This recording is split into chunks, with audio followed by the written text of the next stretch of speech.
All right, guys, welcome to Cannabis Lab. We are here for a great panel tonight. I'm your host, Eric Stevens with Florida for Care and your Miami president and leader on the board here with Rob. And we're excited. This is something that I've been doing a lot of, and I think we'll have a couple different perspectives tonight on what it's like to be a doctor here in the state. The title is The Business of Becoming a Recommending Physician, but we wanted to talk about kind of all the different changes and effects and what that kind of looks like. So we've got two great physicians who I'll give a little bit of a brief background on and let them introduce themselves, as well as two great representatives from two of the MMTCs here in Florida. So without further ado, I'll give a little bit of brief introduction for you guys, and then if you guys want to kind of talk a little bit about yourself, and then we'll kind of get into the discussion. But thank you guys for getting on.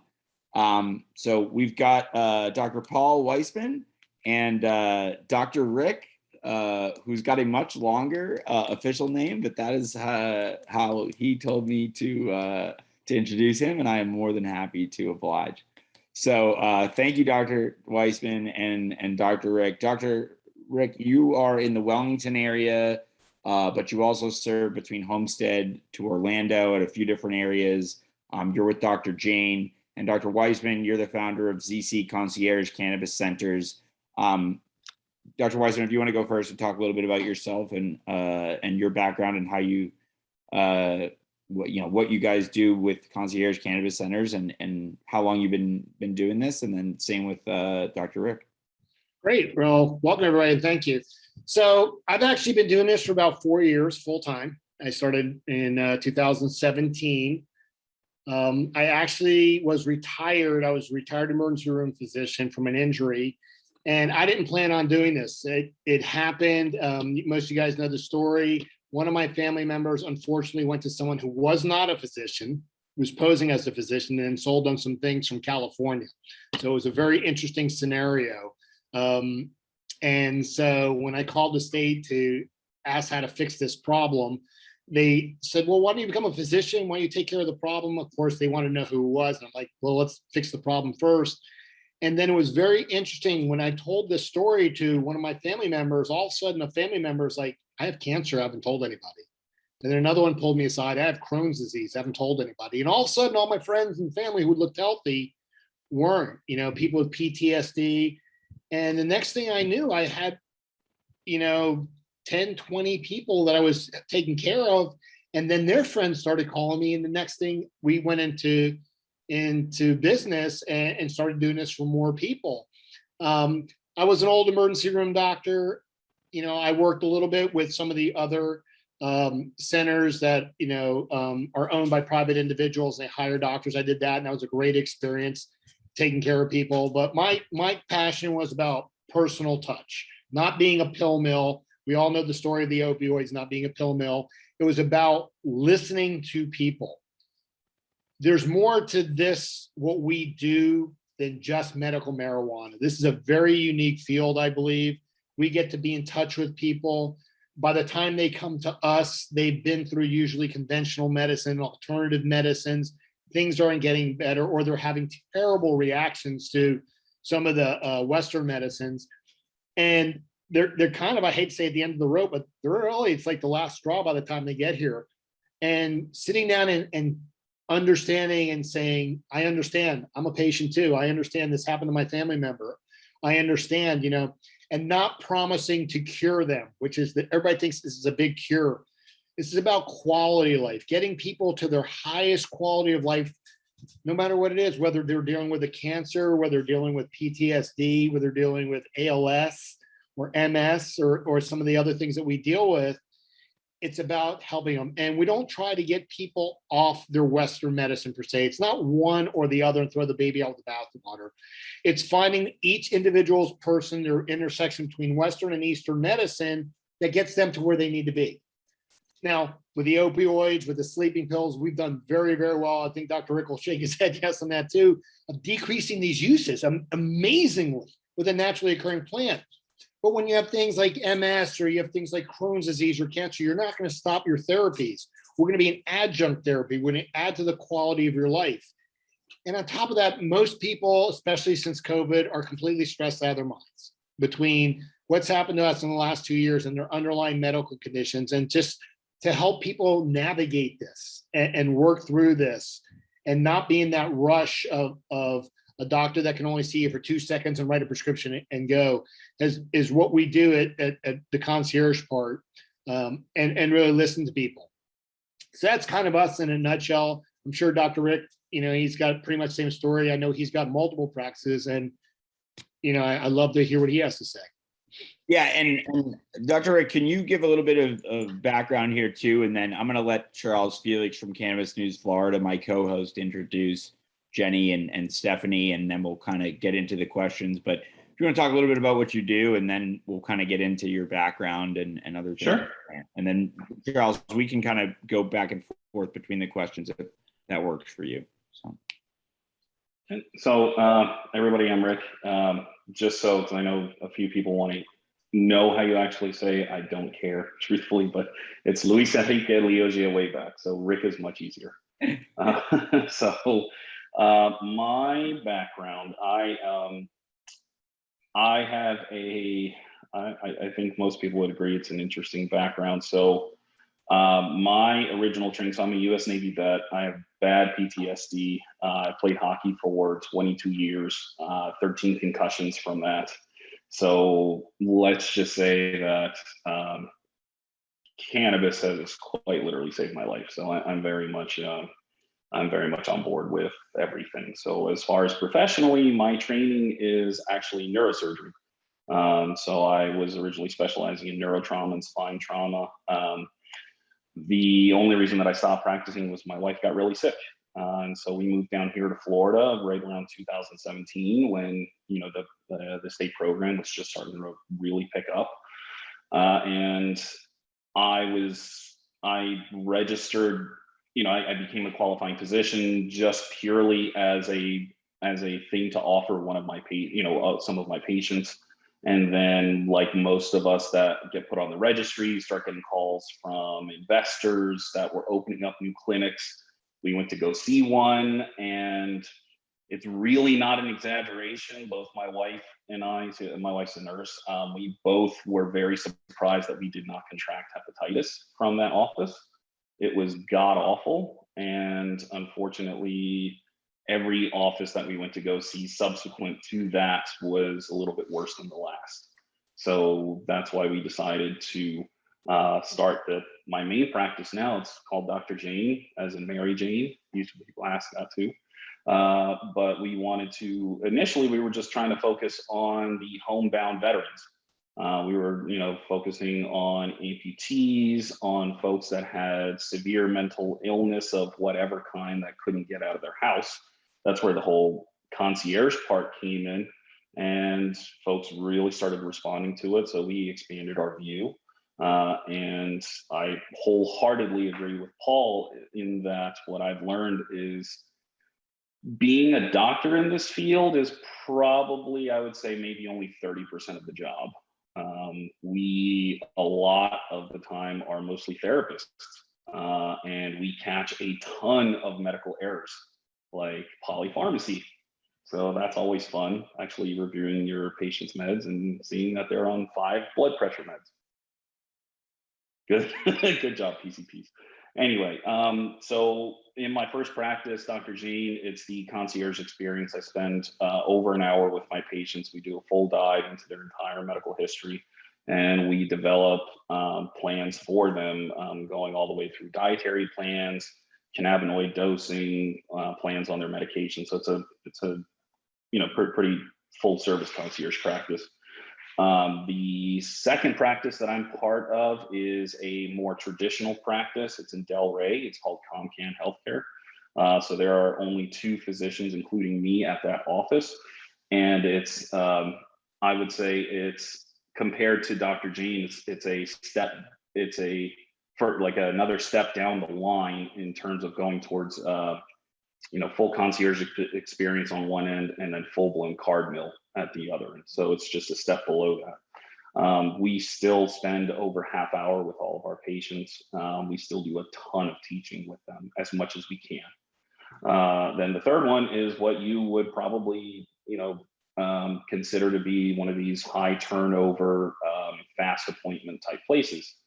And I work there, 1 day a week in West Palm, and it's exactly what you would think. It's more along the lines of what I would associate with a more Miami-based clinic. So meaning like really fast, cheaper prices, and that's the clientele that they attract. That's not a good thing or a bad thing. It's just a thing. Okay? Other than that, I'm happy to go into anything else. I've been involved with cannabis research initially starting 16 years ago. So I am fully devoted to this, and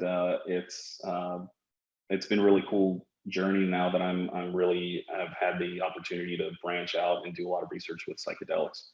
And so I'm working with a nonprofit. I'm working with patients.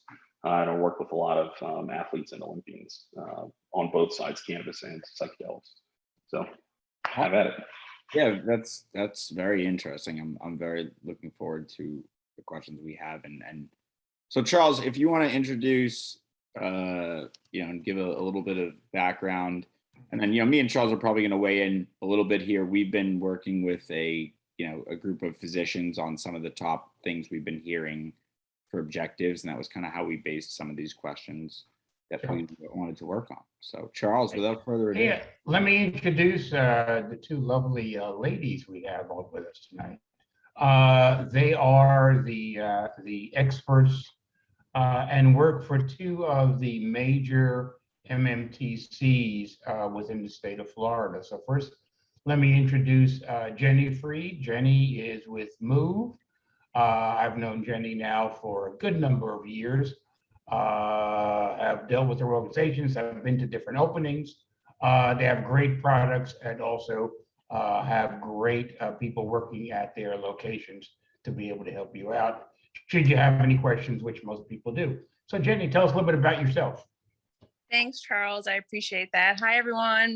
Like Charles said, I'm Jenni Freed. I work with Move. I'm the regional sales director for the Southeast region.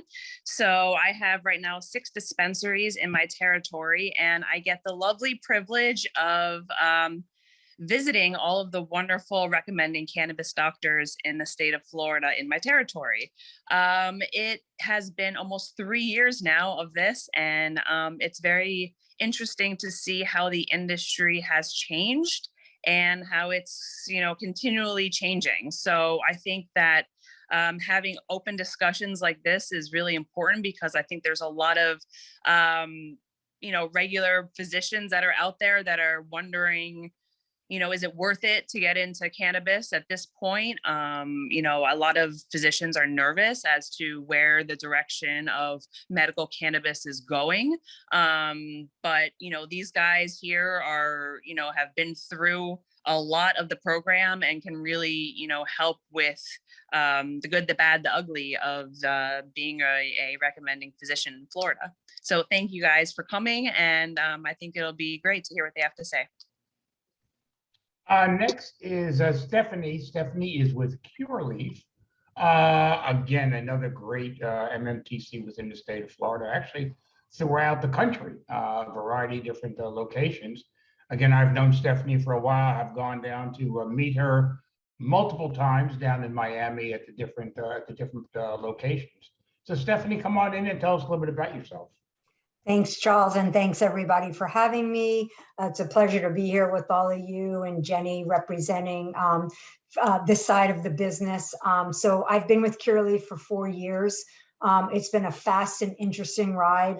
When I came on, we had no dispensaries and about 26 employees. I came on to build the physician outreach program. I do have a background in healthcare. I was working for Big Pharma for a while, and basically mirroring that pharmaceutical sales representative background for reaching out to all the physicians and territories and around education and how far it's come. At first when I started going out and I said to doctors THC, they didn't know what it was. and they still thought it wasn't legal, but it was. So it's been an interesting journey to see the evolution of not only from the physician side, from the patient side, and all of the self-education everybody has been doing on the endocannabinoid system. We've grown a long time, come a long way. We now have 37 dispensaries with many more on the horizon. And I've evolved into the senior marketing manager for the entire Southeast of the US. So it's been a great ride, and really looking forward to where this journey is taking us. Just like the physicians, we ourselves don't know where we're going with this, and how much longer it's going to be. And, a lot of patients, come to Jenni and I and, ask, what, they should take and how much. And, we're still talking medicine here, and nothing is better than, the physician, and no one is more empowered than the physician. Because just like you said, Dr. Weissman, a lot of people it's to incorporating both Western medicine as well as cannabis. And we're not the doctors. So it's the importance of you guys really understanding the reactions, how things blend, and the overall wellness of the patients. So looking forward to the rest of the discussion. Great, thank you. Thank you, Stephanie, appreciate it. I'm going to throw it back to Eric now. And we do have a series of questions that we've worked on. And as Eric said, we do have, I work with a group of, we started called the Florida Medical Marijuana Physicians Group. And we meet every other Wednesday, the second and fourth Wednesday, about 6:30 at night via Zoom. And we do have somewhere between 20 and 60 physicians that join us about different topics facing the medical marijuana industry, especially facing or developing into physician practices. So with that, Eric, why don't you take the first question? Yeah, for sure. And thank you guys for getting on here, and just want to, shout out to our, leadership doctors, and Dr. No, Beasley, Gordon, and Bart, in helping us with a lot of these research papers, and being real leaders, and to you all for the research you've done, and for really stepping up and speaking on these things. As you say, a lot of people spend a lot of time doing this stuff. Some people don't spend as much, and being out there and understanding and speaking on behalf of your patients, a lot of whom aren't able to speak on their behalf, I think is critically important as it relates to Florida. So as it relates to becoming a medical cannabis doctor in the state, there was an 8-hour course. It's now a 2-hour course.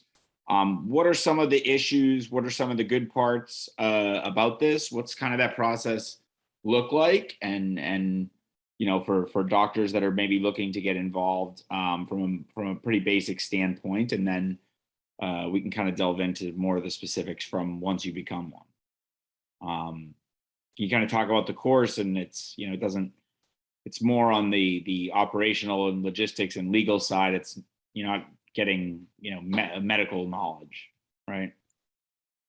Yeah, that's entirely correct. So I'm not sure the backgrounds distributions of some of our viewers. Obviously I took a look at the list, and I see that there's some physicians there and some not. So I apologize if I'm talking for myself. If any of my answers sound like they're mansplaining, I promise that they're not. And for the non-physicians in the group, or the ones that are not currently qualifying physicians. So as it stands in Florida right now, we have to do this 2-hour course, and I have very big air quotes because really all it amounts to is a 20-question quiz and a 24-page PDF, right, Paul? Something like that. And 14 of those pages are purely administrative, how to use the registry. I mean, it's just going over, just completely glossing over the fact that this is actually called a course. It's not even underwhelming, it's no-whelming. I mean, just think about it for someone who, my qualifying physician was a retired pediatrician who came back to do this, and he told me to my face, it was purely for money. In the middle of my interview, I had to stop him and ask him, Do you know what you're talking about? Because everything you told me was just wrong. That's beyond embarrassing. That's dangerous. And exactly like Paul said, we frequently have these patients that are coming to us who are a lot of times at the end of the rope. They've been gaslit by however many other physicians telling them, it's just in your head, get over it, you know, try some opioids, you'll get over it. And they're coming to a physician who is qualified, who is on a state published registry. It's ridiculous. It's depressing to think that people like that every single day in Florida are going to physicians that, by no fault of their own, are wholly unprepared to take care of these patients. And it just really speaks to how badly the state medical boards let all of the physicians down. There needs to be so much work that's done to even begin to call it a course. Right now, in my opinion, all it really is a money grab for the FMA. That's all I see it as. And so to kind of, I mean, follow up on that, right? I mean, it's somewhat, you know, due in part to them not having CMEs that they're requiring, or not having a more extensive thing, right? Like, you know, it's somewhat it's somewhat the legislature and the state's fault for, you know, or the board of medicine that's put together that doesn't have one recommending cannabis physician on it. Exactly. These reports that's not thinking or taking any of this into account, right? And so I think that, like, that's part of the gap and the information that me and Charles have been trying to fill, because I think that's that void where, you know, most of these doctors are churning for knowledge and are good and are trying exactly. So, like, I don't want to like act like that's not really the case, because for the most part, from what I've seen, that is. But, like, I do think that some of them don't know the best, you know, place to go next. Or I think there may be 2 other courses they offer that you can pay for on the FMA website. But there's not wildly available resources necessarily that's been provided to them, right? So I'd love to hear more about what we could do. I also would just like to mention too, I remember, and Jenni, you might remember this too. Remember the first course that was just under $1,000 and 9 hours long? Granted, I am not a doctor. I have never seen or taken the course, so I don't know what was contained in it. But there were also a lot of complaints from doctors saying, A, I don't want to spend that kind of money, and B, I don't have that time. So there's that, okay, so now I'm just playing devil's advocate now. Absolutely. I agree. There's got to be much more education, much better education. But there was also, at the beginning, doctors complained about the time and the cost. So I don't know if they did this in reaction to that to make them happier, but at the same time, it wasn't done well enough, because forget the cost, the information that was necessary was all taken out and is not being provided. And then it throws it on to, you know, people like you and I to really be the ones to going around to the doctors, educating them. And, you know, luckily, you know, like you, Dr. Rick, you are very well educated, but even now I'm still finding doctors that I go into that really don't know, you know, what the endocannabinoid system is, you know, anything. So that's still happening. So there is a huge need still for the education of the physicians, which is crazy.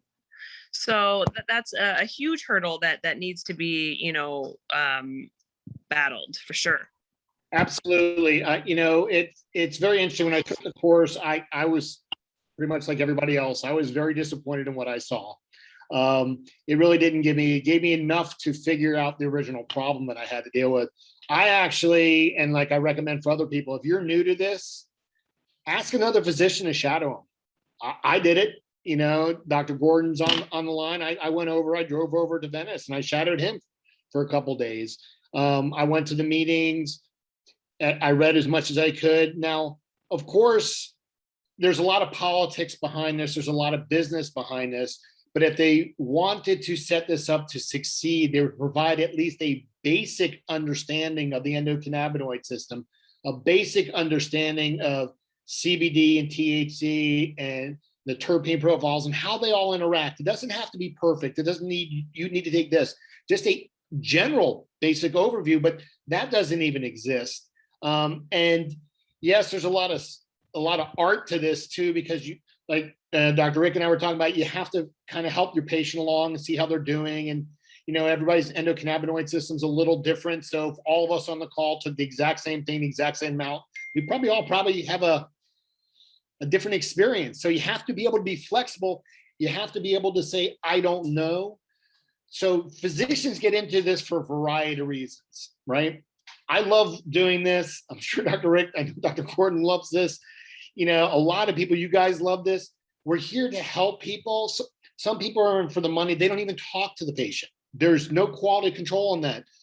Forever, my office is getting called, or I get called because they give out my personal cell number in the state. And they're like, I went and I got a card. That's the first thing, because they got a card and not a medical marijuana license and an education. And I don't know what to do. And then they go to a dispensary, and then the dispensary workers are spending an hour, 2 hours trying to explain all this information to them, and they can't service other customers. And I think there's something that could be done in between the 8-hour course that was too long and too expensive, and the 2-hour course, which didn't do anything but take your money because there wasn't $250 worth of value in the thing. And they could even have modules that once you're a qualified physician, here are our modules at your own leisure, go back and look at them. We'll show you the science, and then you can figure the art behind this. And it just gives access to the people who are qualified. They have your number, they know who we are. It can be literally part of your profile when you log in. Would you like to look at our newest thing? And then people can tell us even how to navigate and update on the website to help your patient, because they keep changing that. When I talk to the MMUR, I'm like, who tested this before you put it out? Nobody, right? Nobody tested it, was just pushed out. And the reasons, I understand what they're trying to do to collect data, but they made it actually harder to collect data and harder to use it. So there's a lot of things on multiple levels that I think a group of like-minded people, including a physician or two on these boards, to say, this is what we're experiencing. We're trying to help these patients along. We're trying to get them to their best quality of life. And these are the roadblocks that are being put in front of us, whether it's education or systems or IT or whatever it is.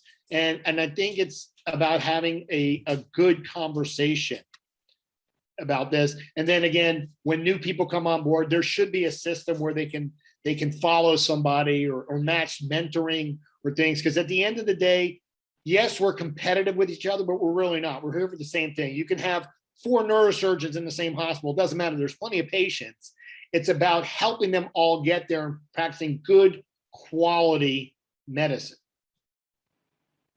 Well, I would suggest that you join us on Wednesday nights, because that's exactly what we wind up doing. Yeah. We have the number of doctors coming on, and there are some with a lot of experience and some that are just the newbies coming into it. And there are questions asked from how do you enter something into the registry, to a point in time of what's dosing and how do you handle this chronic condition. And I think a lot of physicians have gotten a lot of good information out of that, because you're dealing with other physicians and they understand. They're what I would call the experts within the field, like yourselves, that can help other physicians. But there really is no form except what basically we've created. Yeah, and I think on our, one of the things on our last discussion, I think they all would like to see some more education. The question kind of came down to, what should that look like? Is it a required CME? Is it maybe 2 to 4 hours every year in some segment related to this? Could it be through something that you're already doing, but you could use some credit hours towards this? And so, we're they're kind of going back and forth with some different ideas and options and looking at that. But I think that was a great lead in to kind of, what this is look like. It's basically, there's a 2-hour course. It doesn't contain a ton of, medical information at all. It's just mostly how to use the patient registry, which they then change a bunch. So I'm not sure how they even explain that in the 2-hour course. They're probably telling some old information, I would assume, unless they're changing the course every time. But then again, I haven't taken it. So Charles, let's move on to. I have a question for the doctors. Do you think, because, you know, I mean, we see how many new doctors each week from the DOH, and we see there really aren't any, and they really haven't been. Each week you see 4 new doctors, 2 new doctors, not a lot. Do you think that if they had more and better education on the endocannabinoid system and the program and cannabis in general, do you think more doctors might be inclined to get involved in the program? Because when you think of the number of patients and the number of physicians in Florida compared to the 2,600 that are certified, of which probably a third or a half are not even seeing patients, I'm just curious your take. Do you think doctors that would make a difference? Go ahead, Paul. You can take it first. Well, yes and no. A couple of things. Let me back up. First thing, one thing that Dr. Rick alluded to was the amount of cost for the amount of value. And we go through this with our boards and with CMEs.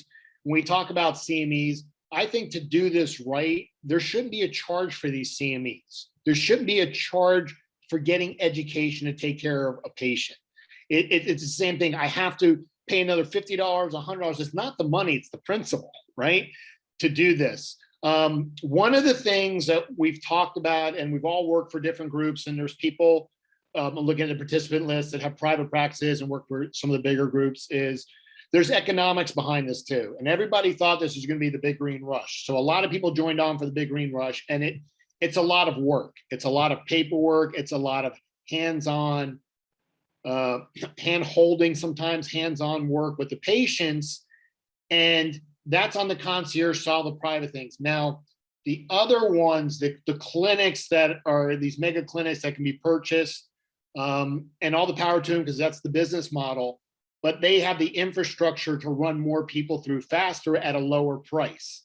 So if you're a private practitioner or a solo practitioner or a small practice, that you end up having to charge more money and trying to compete, and then people are going for price. And that's why I believe a lot of the people dropped out. They were like, this isn't economically sound. Plus it's hard because every time I open up an MMUR, there's something new there, or another paper I have to fill out, or another thing I have to do. So I think it's multifactorial. I think if it were easier with a better education and a better system that was conducive to helping people understand what it would be and the real investment and how to walk through it. It's funny, as I think about this, I think of the difference between my friends who are chiropractors and me going to med school.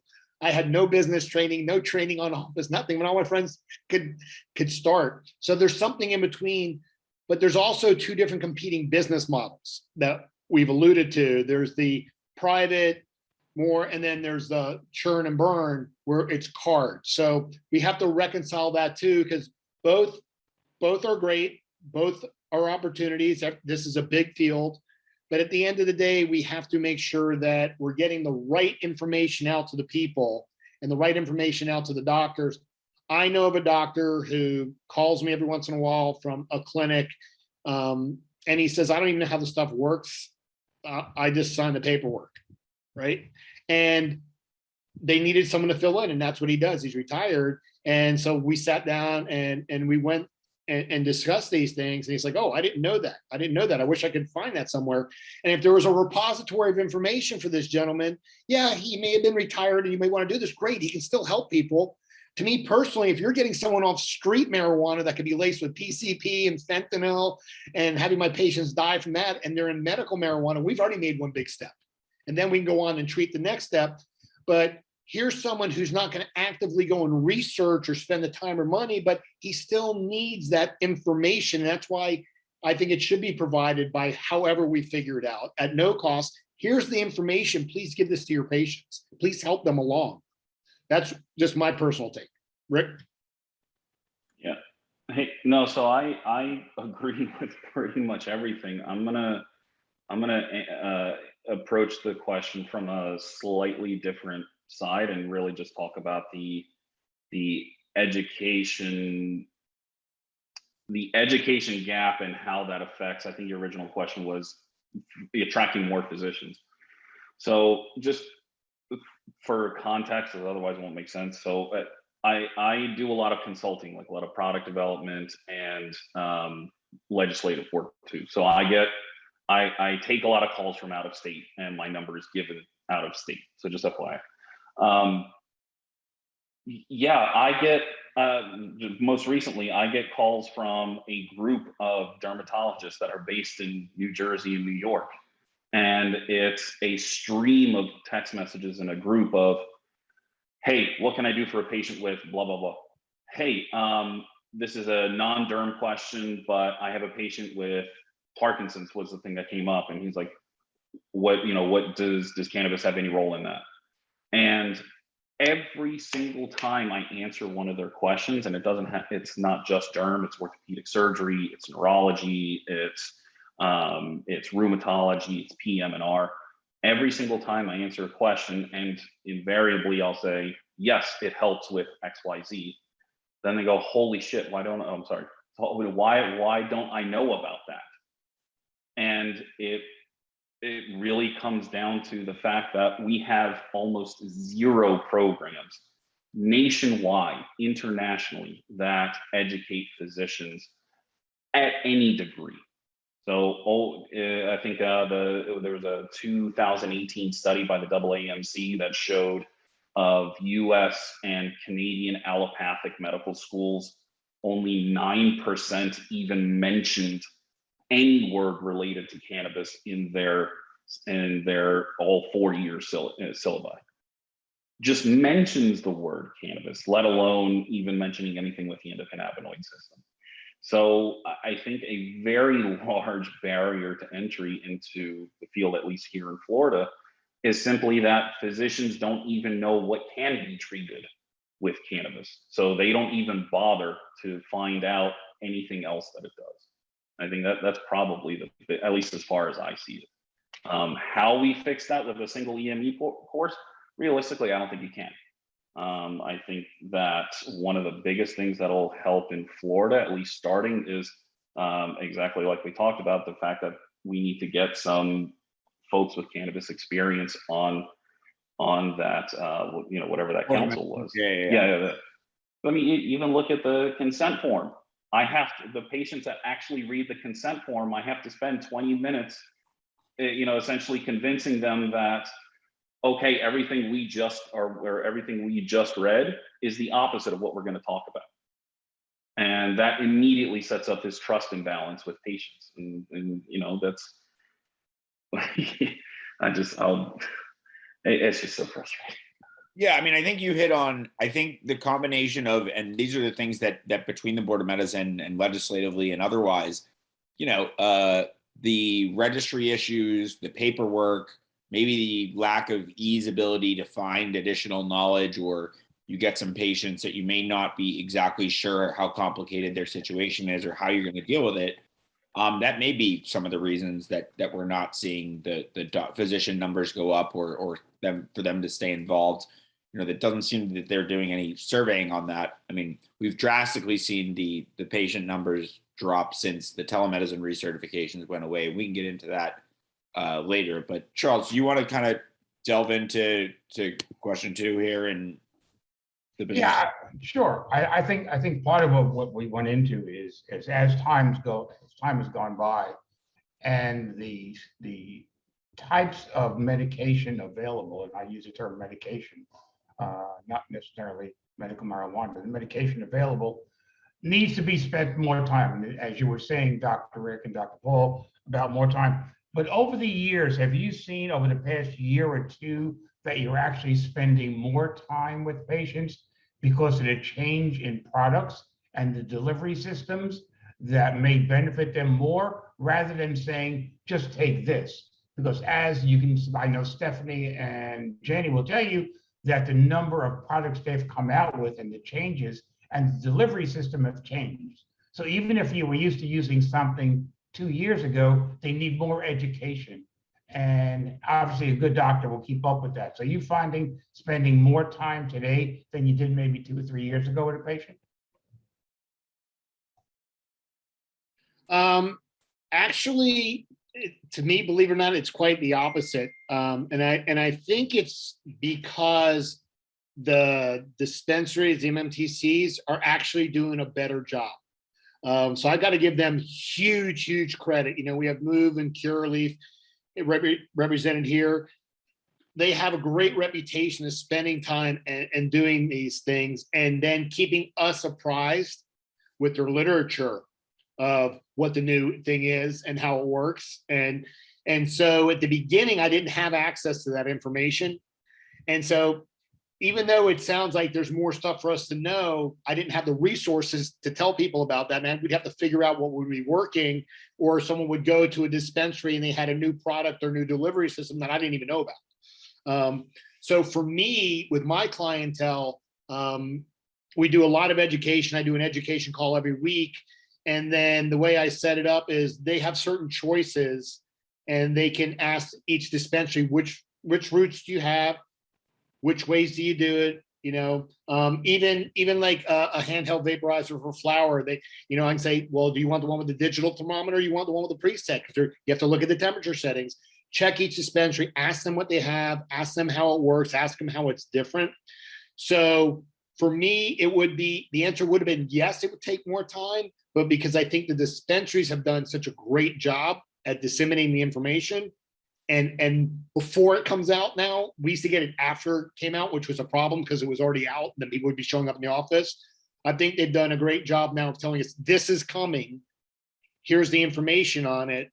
So I have it there with the patient, so it's actually quick. So it, to me, that's been a very positive change in the last 4 years. Of all the negative things we're saying, that's a huge positive that I think, even though there's more MMTCs, they're doing a much better job educating people on their personal products, and giving us the information in advance before they come out, so we know what to do with them. Yeah, that definitely helps. Like, you know, Jenny dropped off the what is it, the lubricant, right? Like I never would have known that Move was offering that had I known that, because that's not something that neither my wife or I would ever buy. So like I would never know to actually tell a patient about that. So that's a huge help. Frankly, the two dispensary companies that are on the line with us are pretty much the exception to what I'm going to say. Dispensaries, at least in our territory, so up further north than Paul, I think they could do a better job of educating, or at least disseminating information, not educating, excuse me. As to the original question of in 2 of the 3 practices that I'm in, I am like Paul, where it's actually been a decreased amount of time spent with, you know, the different the new advancements, because the dispensaries are being very proactive in telling patients. Where I find that I am spending more time with patients, at least explaining that stuff, is in the high volume clinic. And I really don't think that it's at all having to do with, you know, too many new products or anything like that. I think it's just that foundation was never set of, here's all the not all the information, but here's a good breadth of information. Here's how the different routes work, and here's why you would want one route or the other. I've noticed that none of those patients get any of that stuff, and it's really because it's a time crunch.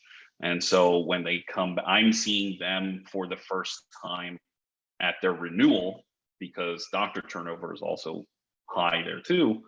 And first thing I ask them is, you know, are you having any issues? Do you have any questions? And invariably, they almost all come out with super basic questions, like, how long do I hold a tincture under my tongue for? I'm like, did no one go over that with you? And that's really where I'm seeing more questions. So it doesn't really have to do with the dispensaries or products. It's just more that base education is not there.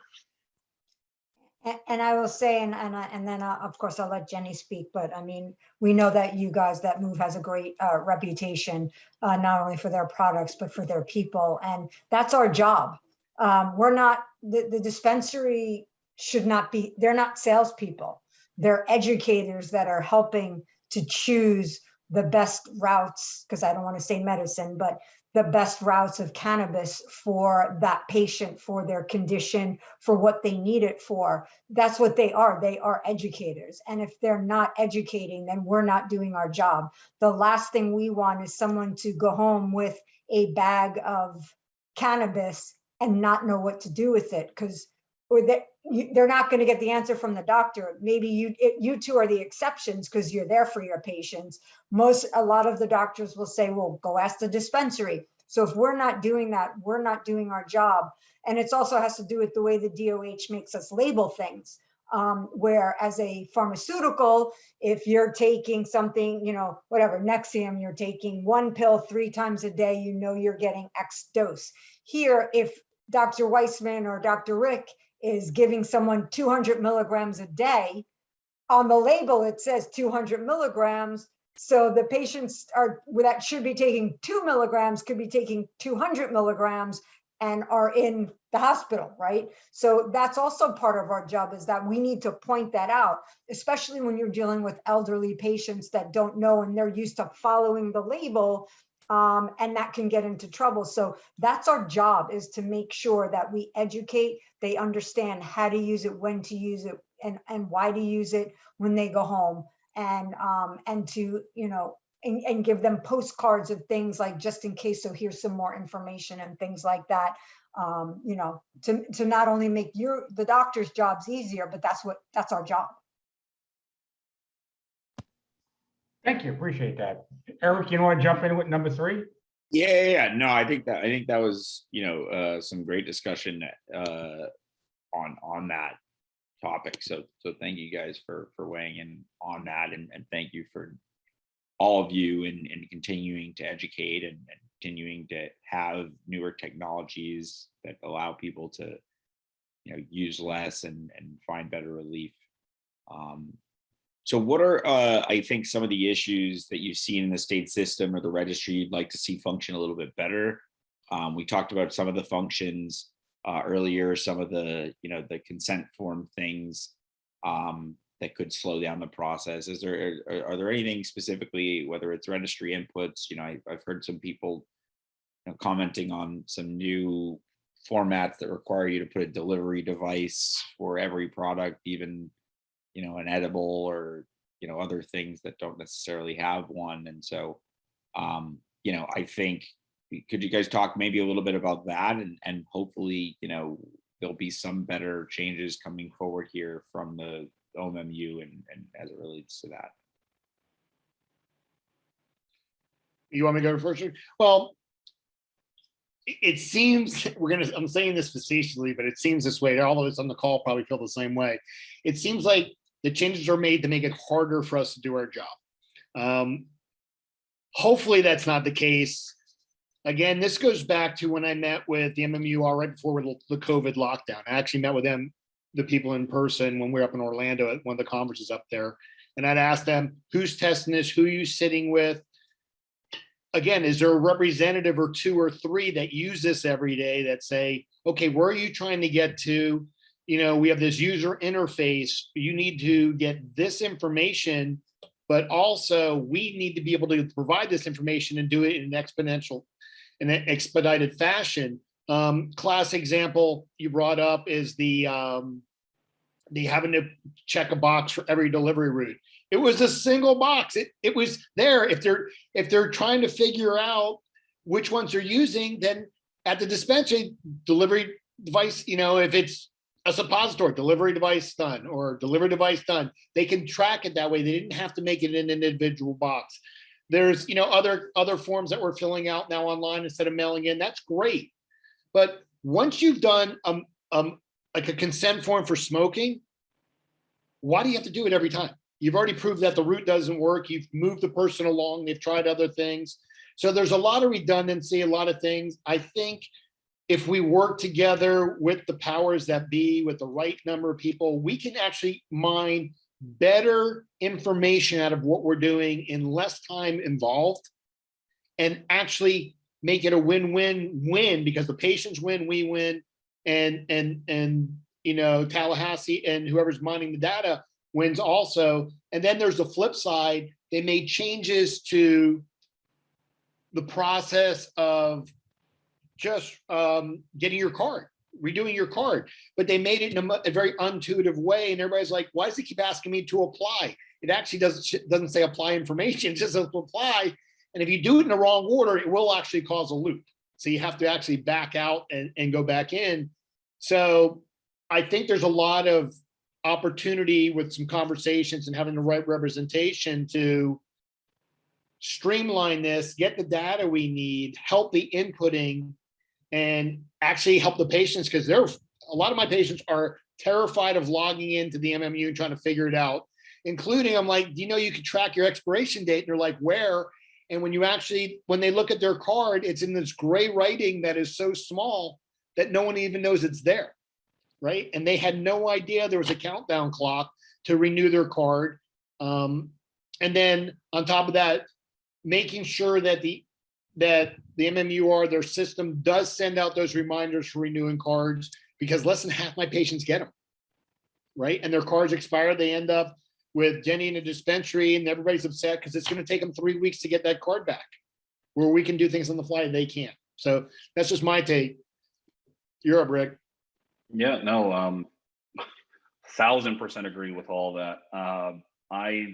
As far as suggestions go, I have just some technical suggestions. Number one, again, just to the point that they don't test these things, the website looks different on every type of device, every operating system, and every browser. Like, there's no uniformity. I'm pretty sure they're still using like HTML4 on this. Like, they could make it so much better. One thing that I would love to see, and I've talked to a few physicians about this, is when you're putting in a recertification on a patient, I think it would be really helpful to have that same section that like either flashes up or is side by side, or even a pop-up. So you could see, hey, this is what I entered last time. And that way you could actually see, I can see the dosage that I put, and I'm talking to the patient. One of my questions is always, at any point in time, were you told that you run out of milligrams for anything? And I'm pretty sure that all of us are at least thinking about asking the patient. So you want to see what that old recommendation looked like, so that if I need to put in a 10% increase, I don't have to do 5 clicks and look at the old one. Then oh crap, I forgot when her card or her recommendation expires, so I need to go back and put in another expiration date. Like, these are super simple things that just for some reason they never even thought of. Or for the expert, pick the new start date. Well, it could automatically reference their old recommendation and gray out everything beforehand. Well, it's not going to let us put in, if it stops on the 30th, it's not going to let me put in a new recommendation starting on the 29th. So why is that even an option? These are just things from a process perspective. Like, I was on the QA side, in the hospital. These are the things that they always look for in electronic medical records of, hey, doctors are going to screw it up, so let's take away the things that they can screw up. And well, where's the QI? Where's the QA here? There isn't any. I mean, or even, entering new patients, at least I have to, the snowbirds. Well, there's, at least what I've seen, zero uniformity as far as which documents they can send. And even one of them is, well, you can have the patient's family write a letter. Every time I've had a patient's family write a letter to the OMU saying, hey, we're not charging my grandma to, rent here, they've rejected it. So at least like have a template of what needs to be said that it's accepted.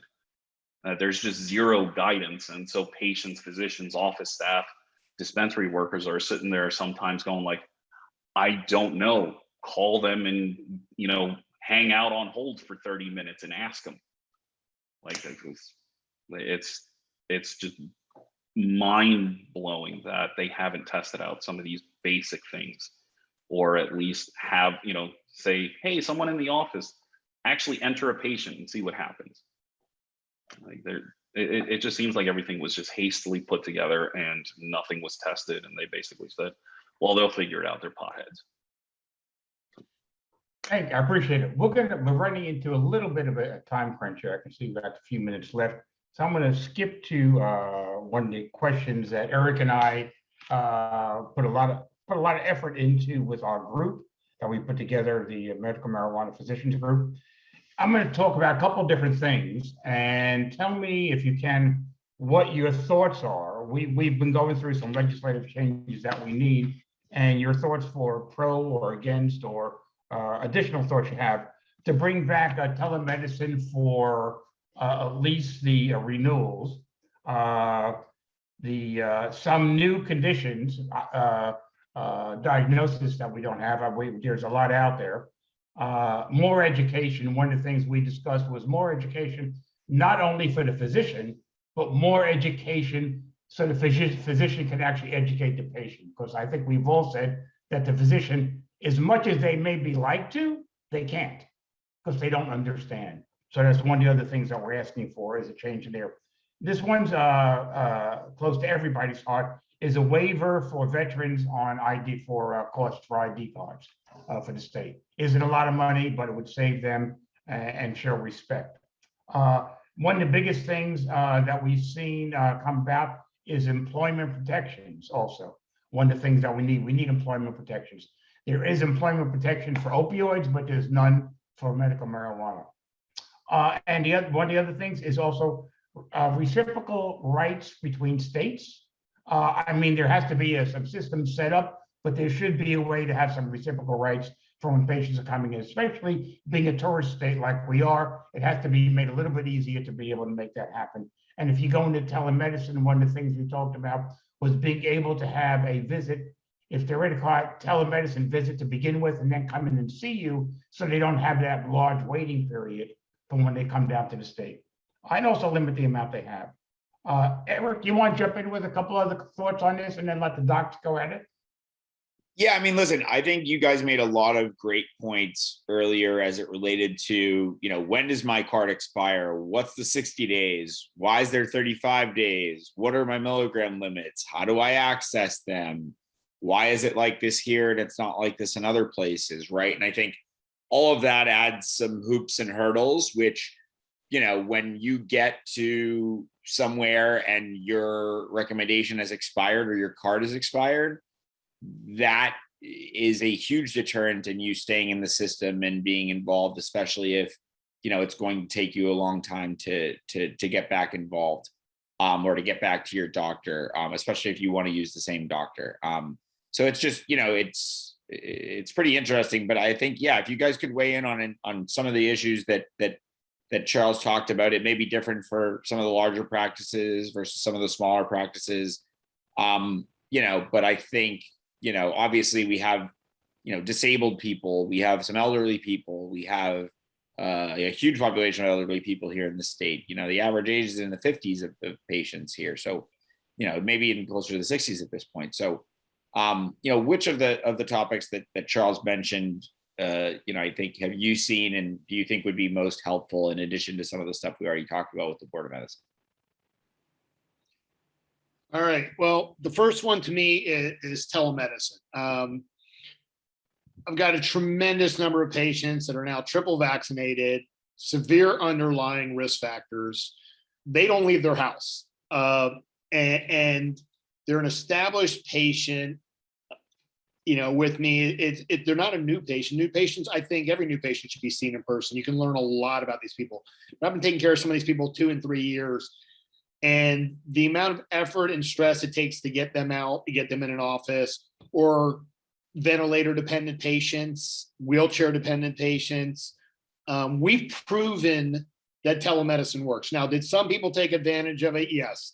I know of some places that were doing new people by telemedicine, and that's just their karma, not mine. I can't worry about them. But by and large, I think we as a group of physicians and practitioners in the state of Florida under emergency orders have proven that we can handle telemedicine and do it quite well. under the rules of, they have to be established patients, they have to be in the system, right? They're renewals, those are easy. So to me, that would be the quickest thing. If that would change overnight, it would be amazing. What's interesting is that, Eric, you brought up the stat that the number of new people coming in dropped precipitously when telemedicine dropped, right?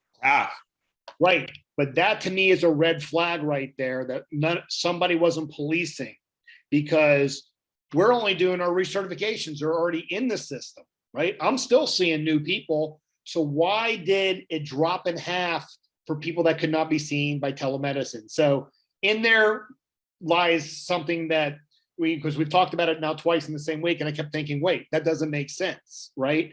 Now I've seen a drop off on recertifications because people are saying, I can't get to your office, right? Or they drove down the first time from the middle of the state knowing that they had to see me in person, but it was telemedicine. And now they're like, you're my doctor. You know, I just had 2 people drive down from Ocala, right? That are my patients that moved up there that I got to see during telemedicine, but they're like, you're my doc. We're going to take a road trip, you know? And I was like, you sure I'll find you somebody? They're like, no, you're my doc. But I think it greatly impacted the ability of the patients to get to their physicians.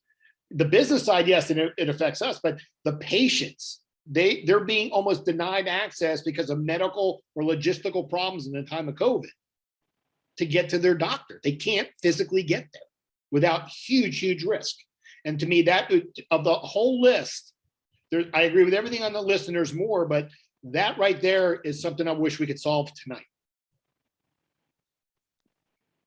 Hey, listen, you know, maybe we'll get an emergency order here in the future, but you know, we're going to keep, you know, telling those stories and getting the word out there on those important issues. Dr. Rick, do you want to weigh in on either that or some of the other things that were discussed by Charles? Yeah, I wholeheartedly agree. Can you hear me? Okay. All right, I want to make sure I'm not frozen. Yeah, you're good.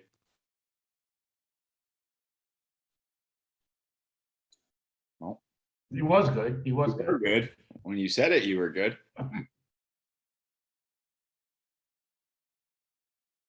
Well, Nope.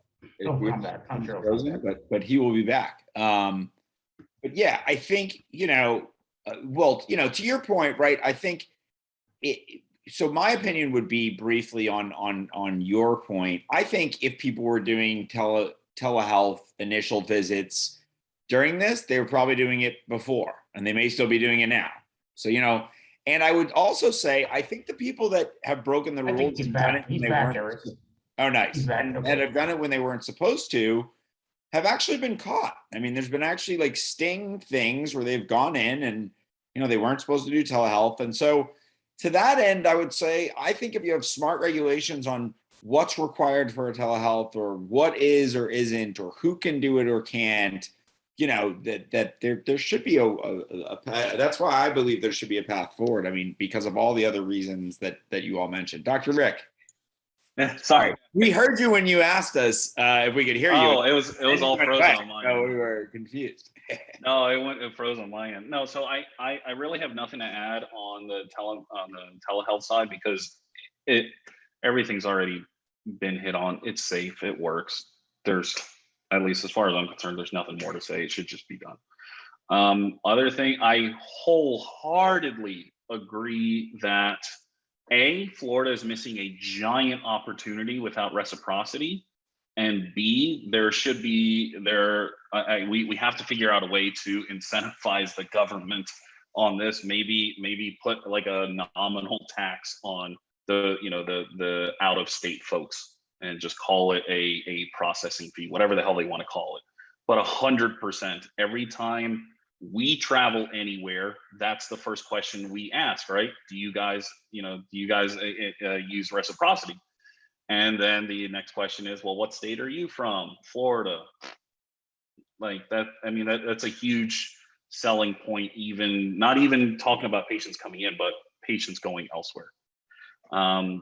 Then as far as I agree with pretty much everything. It's just I think there's a lot of uncertainty regarding what the future holds, not only for the structure of what's going to look like here, but also what's going to, you know, are there any more threats to the THC cap? Is there going to be any, are we going to see something like Colorado where they're, you know, going to enforce limits on concentrates? Not only amount, like volume of concentrates you can get, but also regarding, you know, the THC percentage. So there's a lot of stuff that, at least in Florida, I find to be reactionary instead of proactive. And again, we keep going back to this. I think we definitely need more, or at least one cannabis physician on the Board of Health. It's just, I don't see anything meaningfully change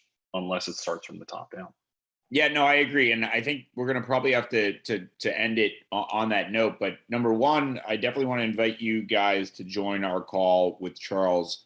We're not going to be doing it the next 2 Wednesdays. We're doing it 2 Wednesdays from now, Charles?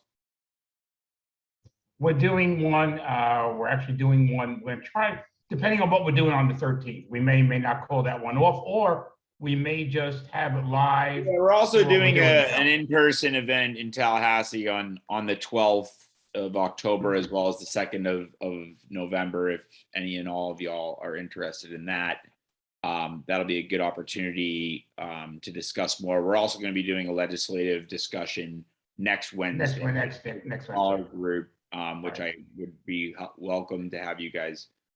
And if you would like, we can send you the packet that we developed with our recommendations, changes, top 5 recommendations, the changes, actual language we've suggested to put into the amending the current statute.